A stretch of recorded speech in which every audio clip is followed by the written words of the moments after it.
Kita pernah muda, pernah saling percaya bangku belakang dan hari yang terlalu cerah. Hari itu panasnya keterlaluan.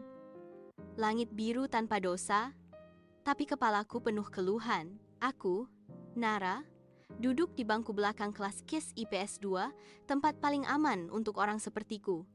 Tidak terlalu menonjol, tapi juga tidak sepenuhnya menghilang. Dari sana aku bisa mengamati dunia tanpa harus ikut ribut di dalamnya. Bel berbunyi, dan di saat yang sama, seorang cowok masuk dengan napas tersengal dan rambut sedikit berantakan. Permisi, maaf telat. Suara itu santai, seolah datang terlambat adalah hobi yang sah secara hukum. Bu Rini hanya menghela napas dan menunjuk bangku kosong di sebelahku. Duduklah dia, tanpa basa-basi, tanpa senyum. Aku melirik sebentar. Namanya Raka aku tahu dari daftar absen. Cowok yang katanya pintar tapi malas, ramah tapi susah ditebak.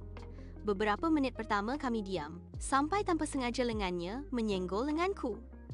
Maaf, katanya cepat. Iya, jawabku singkat, sunyi lagi, tapi anehnya tidak canggung. Saat Bu Rini mulai menjelaskan, Raka mencondongkan badan dan berbisik, kita ngapain sih?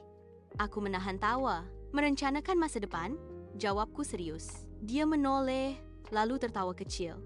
Sejak saat itu, hari yang panas berubah jadi terlalu cerah. Sejak duduk sebangku, hidupku berubah tanpa permisi. Raka punya kebiasaan aneh, menggambar di pinggir buku, meminjam pulpen lalu lupa mengembalikan, dan tertawa di saat yang tidak seharusnya. Aku sering kesal, tapi entah kenapa, tidak pernah benar-benar marah. Kami mulai sering bicara tentang hal sepele, lagu favorit, guru paling menyebalkan, mimpi yang masih malu-malu untuk diucapkan. Suatu siang di kantin, Raka berkata, "Kamu tahu nggak, Nar? Orang yang kelihatan paling tenang biasanya paling capek." Aku terdiam. Kenapa ngomong gitu? Dia mengangkat bahu.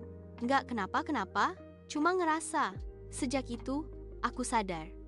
Raka bukan cuma cowok yang bikin tertawa, dia juga orang yang memperhatikan. Hari-hari jadi ringan. Aku menunggu bel masuk bukan karena pelajaran, tapi karena bangku belakang itu. Aku mulai takut, karena sesuatu yang terasa terlalu nyaman biasanya tidak bertahan lama. Perasaan datang tanpa izin, dan aku benci itu. Aku benci karena mulai memperhatikan cara Raka menyebut namaku, cara dia diam ketika aku sedang sedih. Cara dia tidak pernah memaksaku bercerita, tapi selalu ada.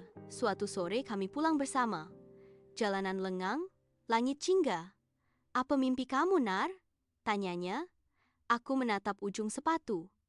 "Punya hidup yang gak aku sesali." Dia tersenyum kecil. "Itu mimpi paling berani yang pernah aku dengar."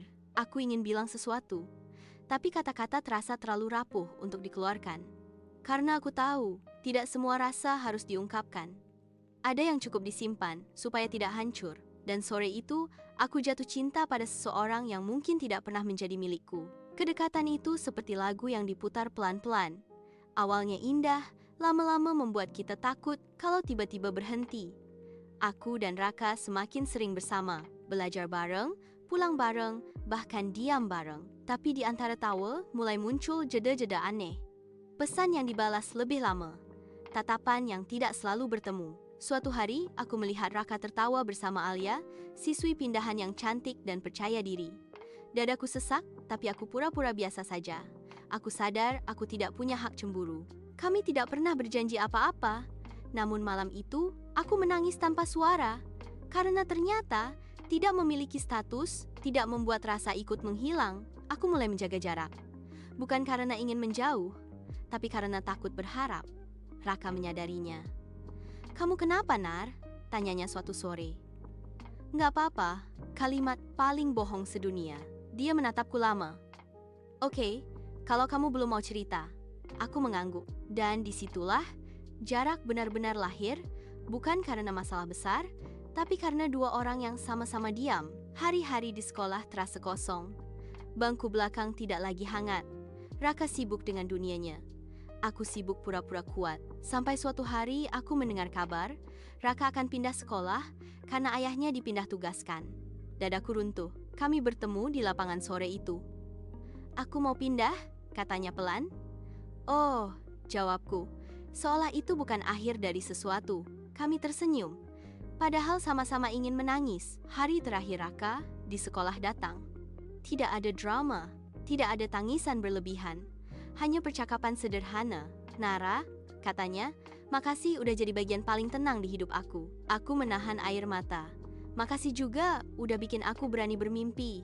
Kami berpisah dengan senyum. Dan untuk pertama kalinya, aku merasa kehilangan tidak selalu harus menghancurkan. Waktu berjalan. Aku lulus, melanjutkan hidup. Aku mulai menulis, menuangkan semua rasa yang dulu tidak sempat terucap. Aku gagal berkali-kali, ditolak lomba, diremehkan, hampir menyerah. Tapi setiap kali lelah, aku ingat satu hal. Pernah ada seseorang yang percaya aku bisa, dan itu cukup untuk melangkah lagi. 2 tahun kemudian, kami bertemu lagi. Di sebuah acara kecil, Raka berdiri di depanku lebih dewasa, lebih tenang. Kamu kelihatan bahagia, katanya. Kamu juga. Kami tertawa. Tidak ada rasa canggung, tidak ada penyesalan. Hanya 2 orang yang pernah saling berarti dan sekarang sama-sama tumbuh. Sebelum berpisah, Raka berkata, kadang aku mikir kita nggak gagal, kita cuma belajar. Aku tersenyum.